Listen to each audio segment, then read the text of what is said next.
ایک گروہ تو وہ ایک بہت بڑا گروہ ہے کہ جو صحابہ کرام کا دشمن ہے، اور امام احمد بن حنبل سے پوچھا گیا کہ رافضی کون ہے، تو انہوں نے فرمایا کہ ابو بکر اور عمر کو گالی دینے والا بندہ رافضی ہے، کہ جنہوں نے امت میں ابو بکر صدیق اور عمر فاروق رضی اللہ عنہما کو بھی معاف نہیں کیا، اور وہ ان کو بھی نعوذ باللہ کہتے ہیں کہ یہ اہل بیت کے دشمن تھے، علی اور علی کے خاندان کے، اس وجہ سے ہم ان سے دشمنی کرتے ہیں۔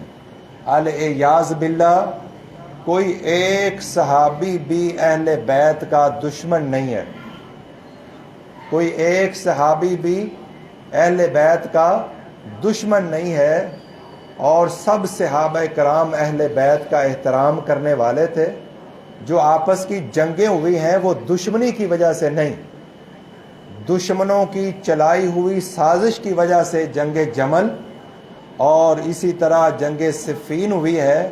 حقیقت میں آپس میں کوئی دشمنی نہیں تھی، جیسے دو شخص آپس میں بہت بھائی بھائی ہوتے ہیں اور ایک تیسرا فرد آ کر کوئی چگلی کر کے، کوئی بہت بڑی سازش کر کے انہیں لڑا دے۔ آپس میں ان کی کوئی لڑائی نہیں تھی، لیکن دشمن اپنی سازش میں کامیاب ہو جائے۔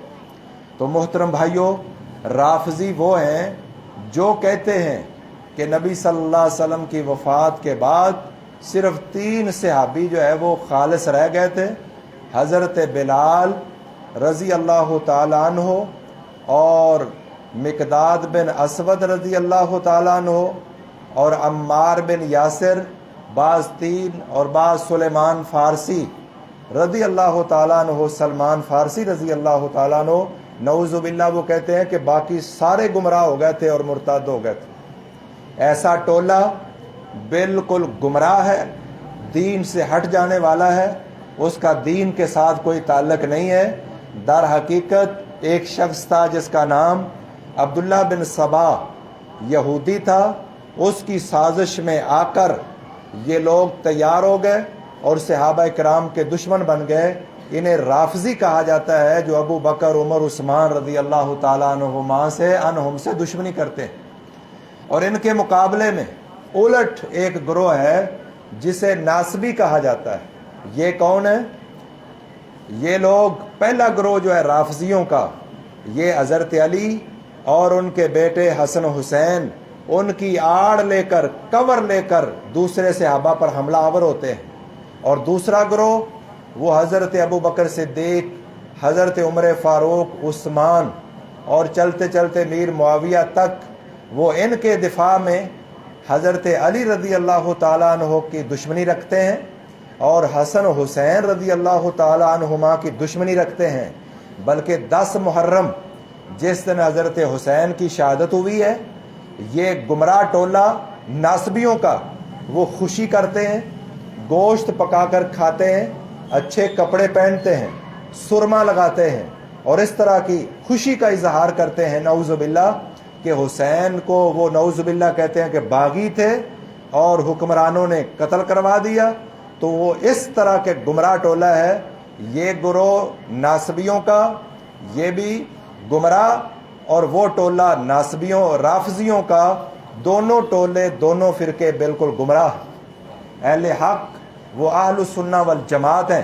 اس لیے صحابہ کرام کا جب مسئلہ ہے، اس میں کسی سنی مسلمان کا اختلاف نہیں ہے، اس کے اندر سب ایک پلیٹ فارم پر ہیں۔ حنفی، شافی، مالکی، حنبلی، اہل الحدیث، دیوبند اور بریلی، ان کے علماء اور ان کی عوام جو سمجھدار ہیں، جنہیں پتہ ہی نہیں کہ ہمارا مسئلہ کیا ہے، ان کی بات نہیں کرتا۔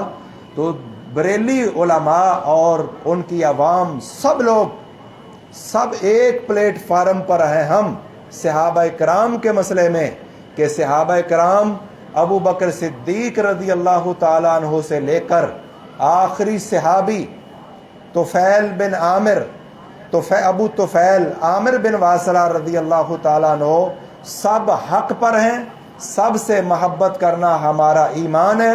اور اگر کوئی شخص صحابہ کرام میں سے بعد والے لوگ کسی ایک صحابی سے بغض رکھتے ہیں یا دل میں میل رکھتے ہیں یا کینہ رکھتا ہے تو وہ شخص سیدھے راستے سے گمراہ ہو چکا.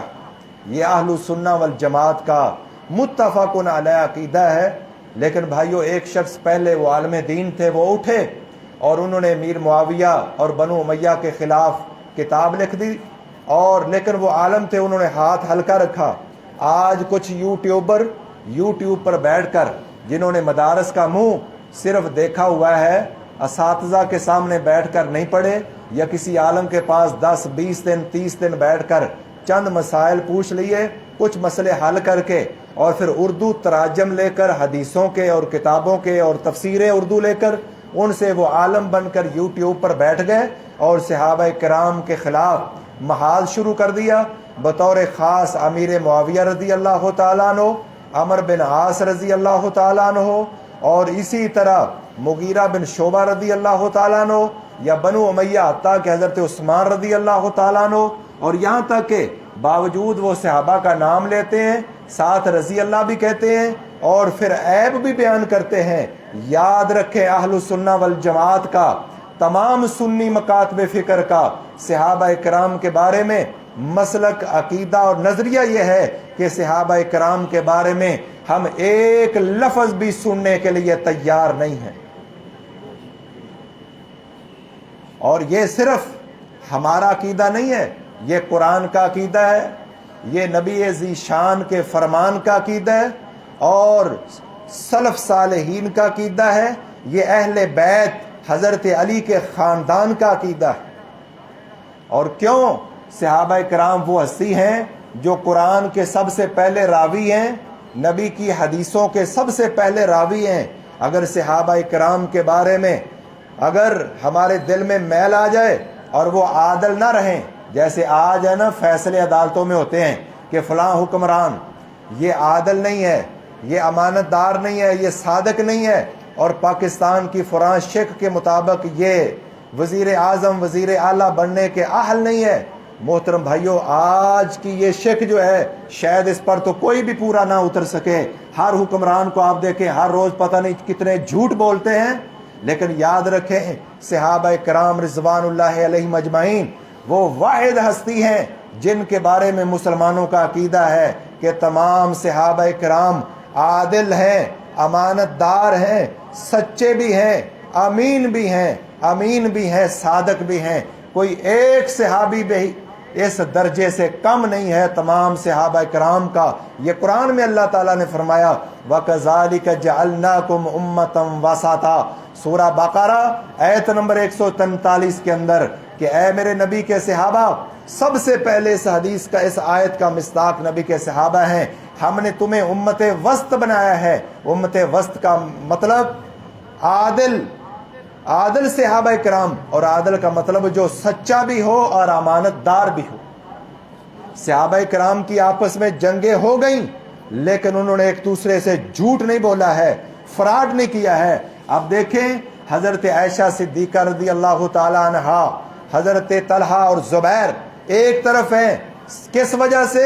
جب حضرت عثمان کو شہید کر دیا گیا اور حضرت عثمان کو قتل کرنے والے سارے لوگ، انہوں نے علی رضی اللہ تعالیٰ عنہ کی بیعت کر لی اور زبردستی انہیں خلیفہ بنا لیا.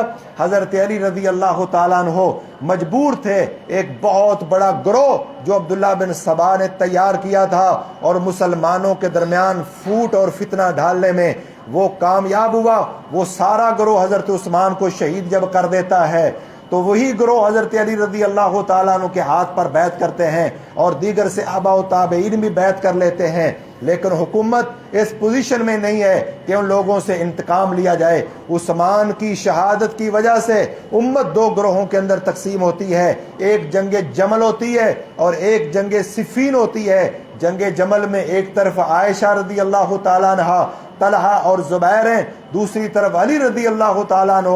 سینکڑوں اور ہزاروں لوگ اس میں شہید ہوتے ہیں. لیکن یاد رکھیں، تمام مسلمانوں کا نبی کی حدیث کے مطابق عقیدہ یہ ہے، دونوں گروہوں کے اندر لڑنے والے اللہ انہیں معاف کرے گا، اور دونوں گروہوں میں قتل ہونے والے انشاءاللہ شہید ہیں، دونوں کو اللہ اجر عطا فرمائے گا.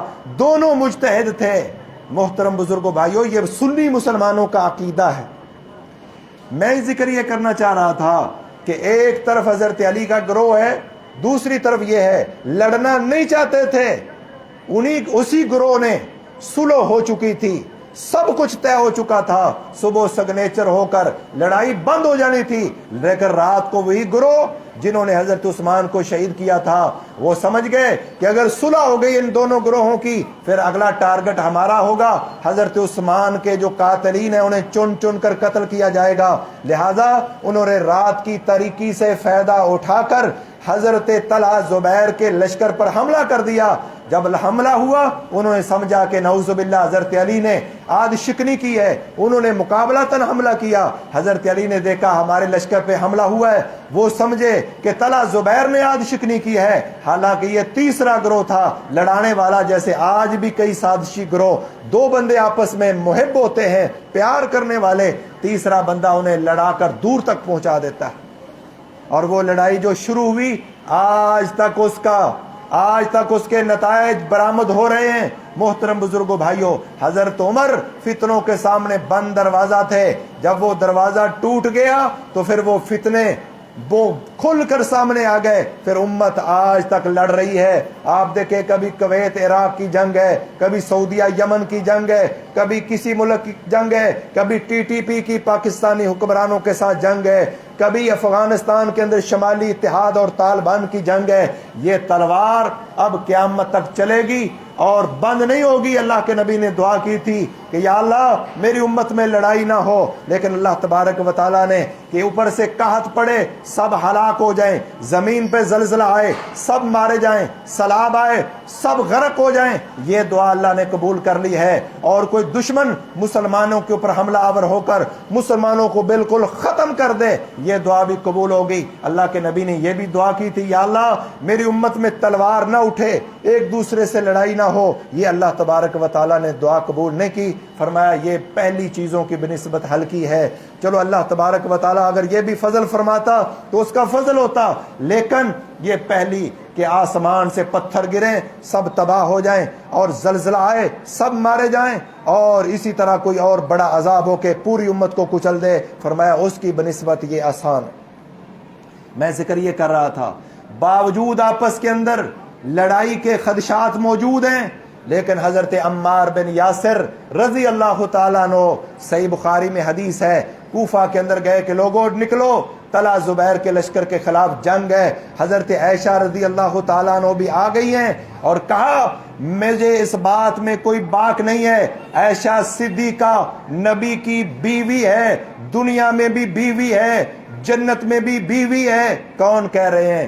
مد مقابل ہیں، مخالف ہیں، لشکر الگ الگ ہیں، جنگ ہونی ہے مستقبل میں، لیکن وہ جنگ رکتے رکتے پھر ان سازشی گروہ نے کروا دی۔ لیکن عمار بن یاسر رضی اللہ تعالیٰ عنہ فرماتے ہیں کہ حضرت عائشہ نبی کی بیوی ہے، دنیا میں بھی بیوی ہے، آخرت میں بھی بیوی ہے، لیکن اے کوفہ کے لوگوں رب تمہیں آزما رہا ہے۔ یعنی حضرت عائشہ کا موقف اس مسئلے میں درست نہیں ہے۔ عمار بن یاسر فرما رہے ہیں حضرت علی کا ساتھ دینا چاہیے، ہمیں یہ تسلیم ہے کہ وہ ہماری ماں ہے، نبی کی بیوی، دنیا میں بھی بیوی ہے، آخرت میں بھی بیوی ہے۔ عرض کرنے کا مطلب یہ ہے کہ صحابہ کرام میں اتنی بڑی جنگوں کے باوجود انہوں نے دھوکہ نہیں دیا، اور انہوں نے اسی طرح ایک دوسرے کے خلاف جھوٹ نہیں بولا، وہ عادل ہیں، صادق ہیں۔ وَكَذَلِكَ جَعَلْنَاكُمْ أُمَّةً وَسَطًا، ہم نے اس طرح تمہیں بہترین عادل امت بنایا ہے۔ اور عادل کا معنی جو سچی بھی ہو، دیانتدار بھی ہو۔ اس کے اولین مصداق صحابہ ہیں، بعد والے لوگوں میں چھانٹی ہوگی کون عادل صادق ہے، کون امین اور صادق ہے اور کون نہیں ہے۔ صحابی جب حدیث میں آ جائے تو پھر وہاں سب محدثین ہاتھ کھڑا کر دیتے ہیں۔ صحابی آ گیا، نیچے سند ٹھیک ہے تو بس حدیث ٹھیک ہے، صحابی کے نام کا پتہ ہو فلاں صحابی بیان کر رہا ہے، یا اتنا راوی کہہ دے تابعی کہ اللہ کے نبی کے کسی صحابی نے حدیث بیان کی ہے، تو وہ حدیث ایسے ہے جیسے لوہے کے اوپر لکیر ہے، وہ بالکل صحیح ہے۔ محترم بزرگوں بھائیوں، ذکر یہ کر رہا تھا کہ صحابہ کرام کی وجہ سے دو گروہ گمراہ ہوئے ہیں، ایک ناسبی ٹولہ جو حضرت علی اور اہل بیت کا دشمن ہے، اور دوسرا رافضیوں کا ٹولہ جو دیگر صحابہ کرام کا دشمن حتیٰ کہ ابو بکر عمر کا بھی دشمن ہے. لیکن اہل السنہ والجماعت اللہ تبارک و تعالیٰ نے قرآن مجید میں جتنی مومنوں کی صفتیں آئی ہیں سب سے پہلے مصداق صحابہ کرام رضوان اللہ علیہم اجمعین ہے.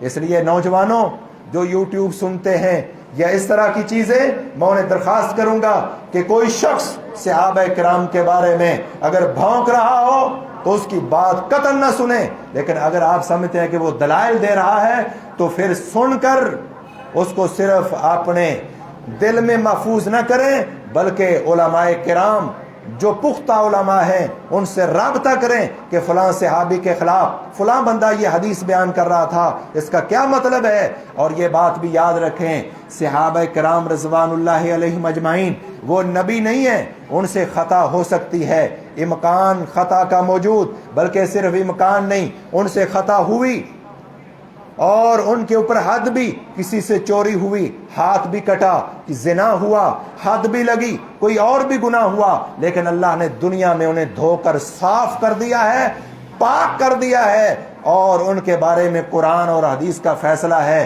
کہ سارے صحابہ کرام پکے جنتی. صحابی کون ہے؟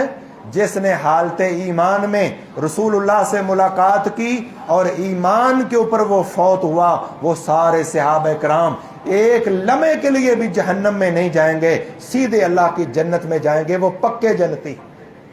یہ اہل السنہ والجماعت کا عقیدہ ہے. میرے نبی نے فرمایا ہے لا تمس النار من رعانی اور رعا من رعانی، جس صحابی نے مجھے دیکھ لیا اور جس نے میرے صحابی کو دیکھ لیا انہیں جہنم کی آگ چھو بھی نہیں سکتی. تو صحابہ اور تابعین، لیکن صحابہ صحبت سے ہے، یہ نقطہ یاد رکھیں، صحابہ صحبت سے ہے، تابعین یہ اتباع سے ہے. تابعی وہ جنتی ہوگا جو صحابہ کے نقش قدم پہ چلے گا، اور صحابی وہ ہے جس نے نبی سے ملاقات کر لی، جس نے نبی سے ملاقات کر لی اور ملاقات کے وقت وہ مومن ہے، وہ صحابی ہے. یاد رکھیں، جس نے نبی سے ملاقات کی لیکن کلمہ نبی کی وفات کے بعد پڑھا، کلمے کے بعد نبی کا دیدار نہیں ہوا، ملاقات نہیں ہوئی، وہ صحابی نہیں ہے، وہ تابعی ہے، مخضرم ہے. اس طرح اویس کرنی نبی کا کلمہ پڑھتے تھے لیکن نبی کے پاس نہ آ سکے، آپ کی وفات کے بعد مدینے میں آئے، وہ تابعی ہیں، سب سے بڑے تابعی مخضرم ہیں، لیکن صحابی نہیں. اور صحابی کے لیے اگر کوئی نبینہ صحابی ہے وہ آنکھوں سے دیکھ نہیں سکا، اس لیے حافظ ابن حجر رحمہ اللہ نے تعریف کی ہے کہ دیکھنا بھی شرط نہیں. اگر کوئی نبینہ ہے تو وہ نبی صلی اللہ علیہ وسلم کو دیکھ نہیں سکا، یا اللہ کے نبی پردے میں عورت آ کر بیٹھی ہے، نبی کا دیدار نہیں ہوا، وہ عورت بھی صحابیہ ہے. اور عبداللہ بن ام مکتوم نبینے تھے، نبی کو دیکھ نہیں سکے، وہ بھی صحابی ہیں. اور پھر ایمان پر فوت ہو، جو لوگ مرتد ہو گئے اللہ کے نبی کی وفات کے بعد، ابو بکر نے ان کے خلاف، صدیق رضی اللہ تعالیٰ نے جہاد کیا، وہ صحابی نہیں. جو اسلام پہ رہا، اسلام پہ فوت ہوا اور درمیان میں اگر شیطان نے ورگلا لیا، مرتد ہو گیا، لیکن پھر مرنے سے پہلے توبہ کر لی، تو وہ بھی صحابی ہے. کیونکہ جب نبی سے ملا ایمان کی حالت میں ملا، اور جب فوت ہوا ایمان پر فوت ہوا تو اس کو صحابی کہا جاتا ہے. تمام امتوں نے صحابہ کہتی ہے. اور صحابہ کرام کے بارے میں اللہ کا قانون کیا ہے؟ اللہ تبارک و تعالیٰ نے فرمایا کہ صحابہ کرام جو ہیں یہ ایسے ہے جیسے ایک کھیتی ہو، جیسے کھیتی کو دیکھ کر زمیندار خوش ہوتا ہے. میرے نبی صحابہ کرام کی کھیتی کو، جو اللہ کے نبی نے توحید کا بیج بویا تھا صحابہ کرام کے دلوں میں، اب یہ پھول نکلے اور یہ درخت تناور ہوئے، اللہ کے نبی انہیں دیکھ کر خوش ہوا کرتے تھے. لیکن فرمایا یہ صحابہ کرام جب کافر انہیں دیکھتے ہیں تو کافروں کو غصہ چڑھتا ہے، ان کے دل میں تکلیف ہوتی ہے، انہیں ٹینشن ہوتی ہے. اس آیت سے امام مالک رحمت اللہ علیہ، امام مالک بہت بڑی ہستی ہیں، 4 امام دنیا جن کی تقلید کرتی ہے، امام ابو حنیفہ، امام مالک، امام شافعی، امام احمد بن حنبل، امام مالک بن انس رضی اللہ تعالیٰ عنہ، یہ مدینے کے امام ہیں. امام شافعی رحمت اللہ علیہ کے بھی استاذ بڑا مرتبہ ہے۔ امام مالک رحمت اللہ علیہ کے پاس ذکر کیا گیا کہ ایک بندہ صحابہ کرام کا نقص بیان کرتا ہے، عیب بیان کرتا ہے کہ اس میں یہ تھا، اس میں یہ تھا۔ امام مالک رحمت اللہ علیہ فرماتے ہیں جو بندہ نبی کے صحابہ میں سے کسی صحابی کے بارے میں نقص بیان کرے، عیب بیان کرے، امام مالک فرماتے ہیں ان کے بارے میں اللہ نے یہ قرآن نازل فرمایا ہے۔ سورہ فتح کی آیت نمبر 29 اللہ تعالیٰ فرماتے ہیں محمد الرسول اللہ والذین معہ اشداء علی الکفار رحماء بینہم تراہم رکعا سجدا یبتغون فضلا من اللہ ورضوانا۔ اس کے آخر میں اللہ نے فرمایا لیغیظ بہم الکفار۔ امام مالک فرماتے ہیں یہ آیت جو نبی کے صحابہ کو دیکھ کر جلتا ہے، بنتا ہے، غیظ رکھتا ہے، غضب رکھتا ہے، بغض رکھتا ہے، دل میں کینہ رکھتا ہے، وہ اس آیت کا مصداق ہے لیغیظ بہم الکفار۔ صحابہ کو دیکھ کر غیظ کافروں کو ہوتا ہے، غصہ کافروں کو ہوتا ہے۔ جو نبی کے صحابہ کو دیکھ کر جلتا ہے، بھنتا ہے، وہ اس آیت کا مصداق ہے، مطلب اسے توبہ کرنی چاہیے، وہ کفر کے راستے پہ جا رہا۔ امام مالک رحمت اللہ علیہ کا یہ قول امام قرطبی نے اپنی تفسیر الجامع لأحکام القرآن کے اندر یہ قول 19ویں جلد کے اندر ذکر کر کے امام قرطبی محمد بن عبداللہ بن ابی بکر ابو عبداللہ محمد بن احمد بن ابی بکر امام قرطبی تفسیر قرطبی جس کا نام ہے الجامع لأحکام القرآن، ہمارے عرف میں تفسیر قرطبی کے نام سے جانا جاتا ہے۔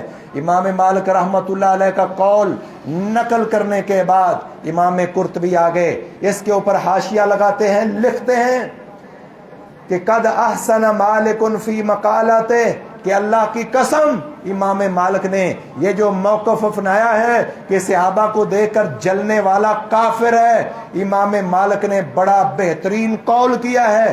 وَأَصَابَ فِي تَعْوِيلِ، جو انہوں نے قرآن کی تفسیر کی ہے، شاندار تفسیر کی ہے، کیونکہ اللہ نے قرآن میں ارشاد فرمایا ہے لِلْفُقَرَاءِ الَّذِينَ أُخْرِجُوا مِن دِيَارِهِمْ، کہ یہ مال فے ان لوگوں کے لیے ہے جو فقیر مہاجرین ہیں، جو لوگ فقیر مہاجرین نہیں ہیں، انصار نہیں ہیں، ان کے لیے دعا کرنے والے نہیں ہیں۔ امام مالک فرماتے ہیں ان کے لیے کوئی مال غنیمت نہیں ہے۔ پھر امام قرطبی فرماتے ہیں لقد رضی اللہ عن المؤمنین اذ یبایعونک تحت الشجرہ، اللہ نے صحابہ کرام جب انہوں نے نبی کے ہاتھ پر ہاتھ رکھ کے صلح حدیبیہ کے موقع پہ بیعت کی تھی، اللہ نے جنت سے راضی ہونے کا سرٹیفکیٹ دے دیا تھا۔ پھر 5 آیات جن میں صحابہ کرام کی مدح ہے، امام قرطبی رحمہ اللہ ذکر کر کے امام مالک کے قول کی تائید کرتے ہیں کہ صحابہ کو دیکھ کر جلنا، بھننا، غیظ رکھنا، نفرت کرنا، بغض کا اظہار کرنا یہ مسلمان کا کام نہیں ہے، یہ کافروں کا کام ہے۔ آئیے ایک اور حدیث بیان کر کے امام قرطبی رحمہ اللہ نے 20ویں جلد کے اندر والذین جاؤوا من بعدہم یقولون ربنا اغفر لنا ولاخواننا الذین سبقونا بالایمان ولا تجعل فی قلوبنا غلا للذین آمنوا ربنا انک رؤوف رحیم۔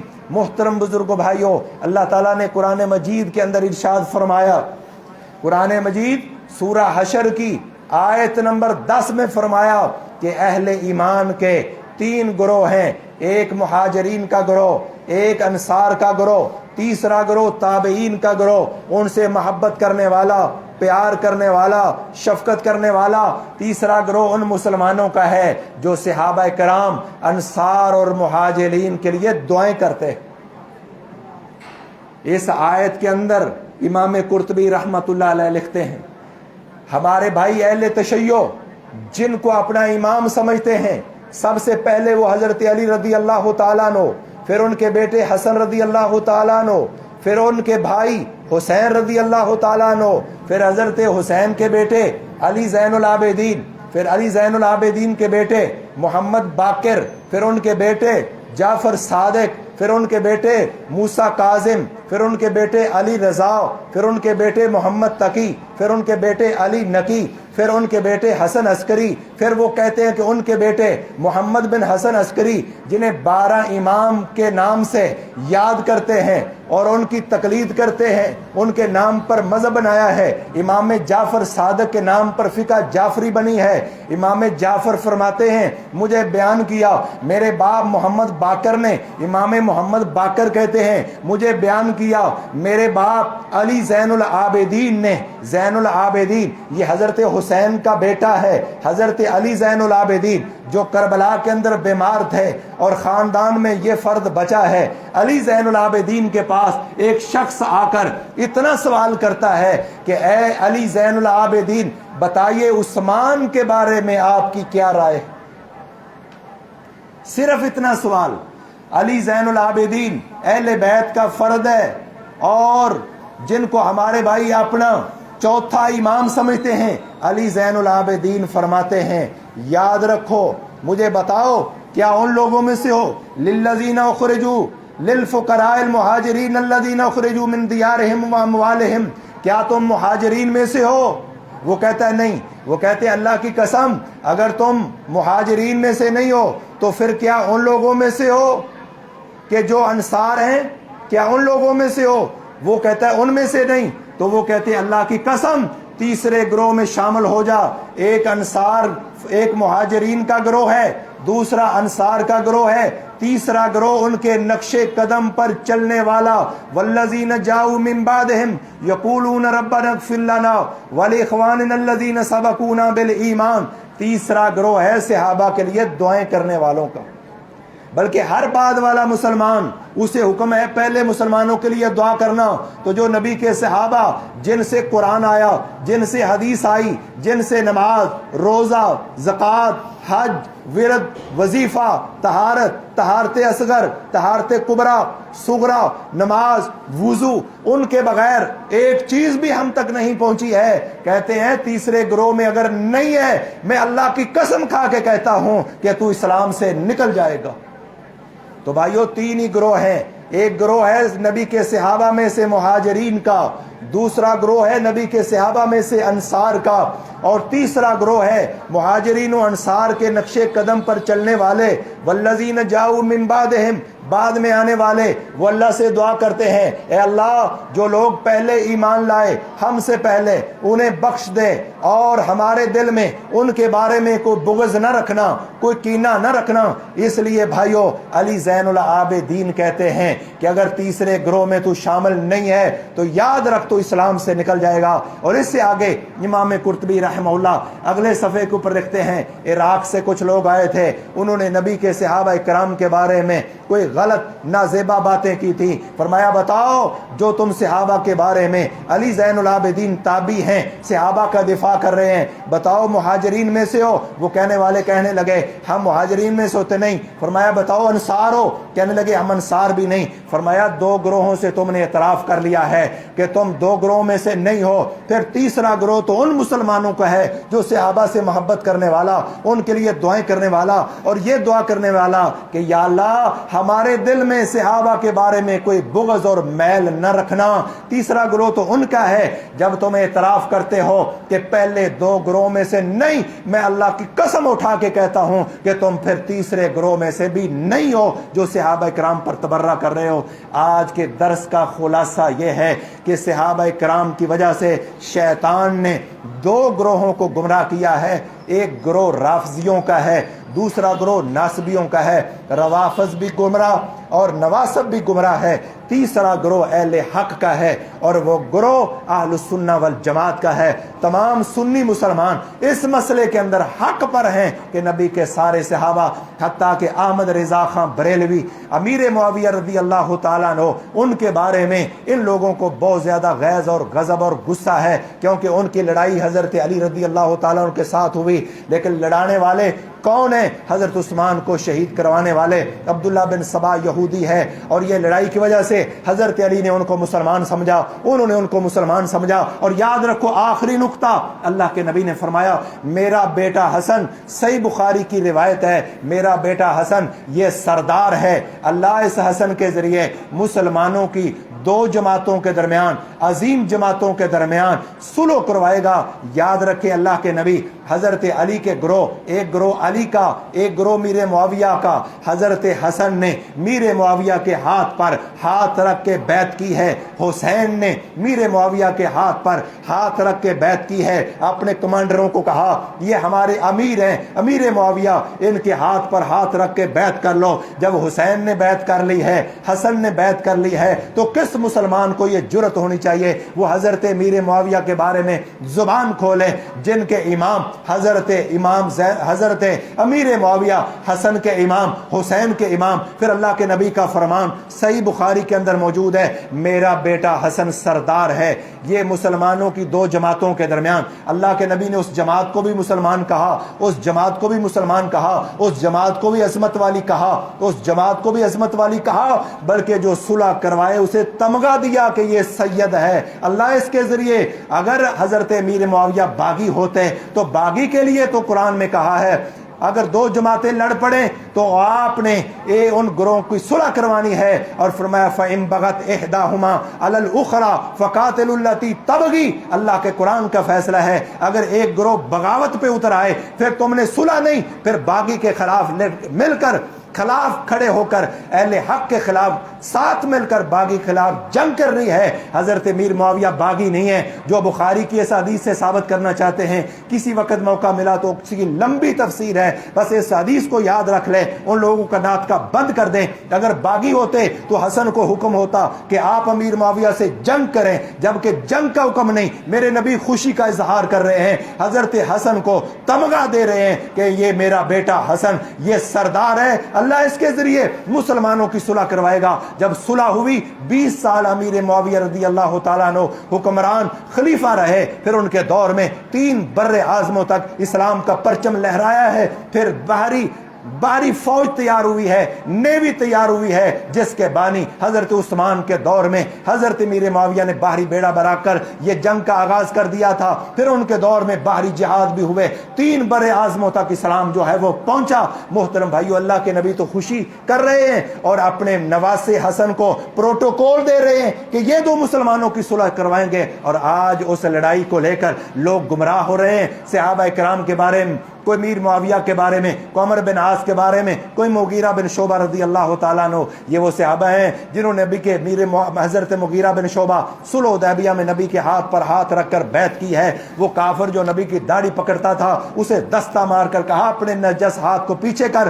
محمد الرسول اللہ صلی اللہ علیہ وسلم کی داڑھی کو پکڑتا ہے, اس کے ہاتھ پر دستہ مار کر ہاتھ کو پیچھے کیا, پوچھا یہ کون ہے, بتایا صحیح بخاری میں لفظ ہے مغیرہ بن شعبہ ہیں. بھائیو وہ عظیم ہستیاں, ان کے بارے میں ہمارے دل میں میل آ گیا تو سیدھے راستے سے ہٹ جائیں گے. آخری قرآن کا فیصلہ سنیں, آخری بات آپ دیکھیں, جب غزوہ احد ہوا ہے نبی کریم صلی اللہ علیہ وسلم نے 50 صحابہ کرام کو ایک درے پہ مقرر کیا.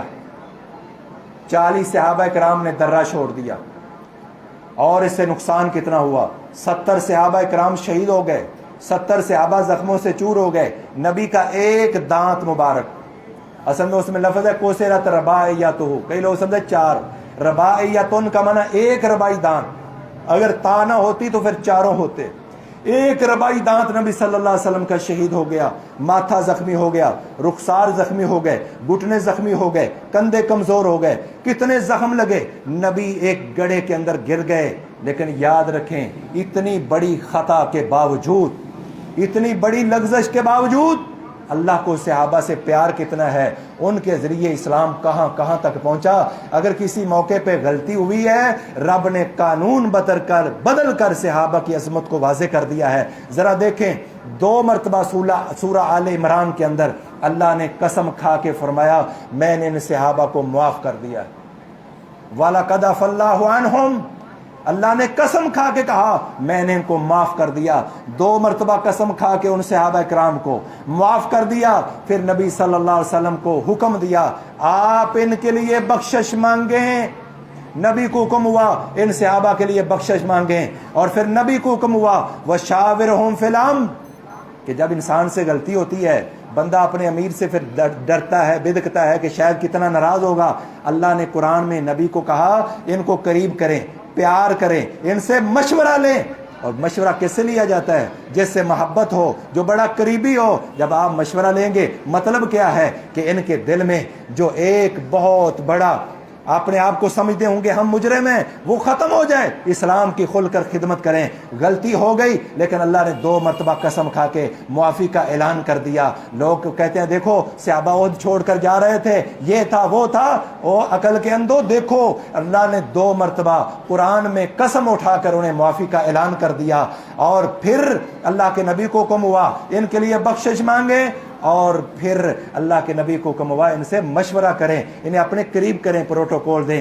اللہ تبارک و تعالی صحابہ کرام کی محبت، اللہ کے نبی نے فرمایا انسان اس کے ساتھ ہوگا جس کے ساتھ اس کو محبت ہے۔ اگر صحابہ سے محبت ہوگی تو صحابہ کے ساتھ ہے، اگر بغض ہوا، صحابہ سے میل ہوا، تو پھر وہ کون لوگ ہیں؟ وہ نبی کے دشمن، اہل بیت کا صرف نام لیتے ہیں، وہ صحابہ کرام کو کافر نعوذ باللہ کہنے والے، پھر ان کے ساتھ حشر ہو سکتا ہے۔ اللہ تبارک و تعالی صحابہ کی محبت، پیار ہمارے دلوں میں راسخ کر دے، اور کوئی بھی ظالم ان کے خلاف زبان دراز کر رہا ہو تو اس کو اپنے ہاتھ سے روک دیں، یا کم از کم اس محفل سے اٹھ کر چلے جائیں۔ اللہ تبارک و تعالی ہمارے دل میں صحابہ کی محبت، پیار، شفقت جانگزی کر دے، اور یہی محبت کل قیامت کے دن ہماری نجات کا باعث بن جائے۔ وما توفیقی الا باللہ، سبحان ربک رب العزت عما یصفون، وسلام علی المرسلین، والحمد للہ رب العالمین۔